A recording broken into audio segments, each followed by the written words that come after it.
So, good day mga kabady, no? So karon nga adlaw taga natuog ka ng reaction or atong taga no kani explanation. So based sa provisions sa ato ang balaod. So pangutana, di ba?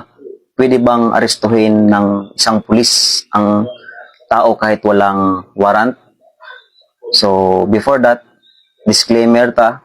So this article is intended for informational purposes only, so and should not be construed as a legal advice. So it is better to consult a legal expert for advice specific for your situation po. So daghang salamat. Legal ba arestuhin ang tao ng pulis kahit walang dalang warrant? Oh, legal. Dahil ang nakasaad sa Rules of Court 113 Section 7, method of arrest by officer by virtue of warrant. When making an arrest by virtue of a warrant, the officer shall inform the person to be arrested of the cause of the arrest and of the fact that a warrant has been issued for his arrest, except when he flees or forcibly resists before the officer has opportunity to so inform him, or when the giving of such information will imperil the arrest.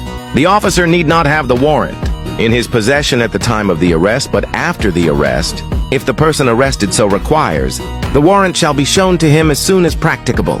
At ang nabanggit sa huling pangungusap ay, the officer need not have the warrant in his possession at the time of the arrest. Sa pahayag na iyan ay nangangahulugang hindi kailangan dala palagi ng pulis ang warrant ng isang sospek. For example, ikaw ay pulis, nakita mo ang suspect kaso wala kang dalang warrant, di mo pwede sabihing, teka dyan ka lang, kukunin ko muna ang warrant mo sa station. Babalikan kita para hulihin. At ang kadugtong ng pangungusap, but after the arrest, if the person arrested so requires, the warrant shall be shown to him as soon as practicable. Ang ibig sabihin, pagkatapos mong maaresto ang suspect, ipakita mo agad sa suspect ang kanyang warrant.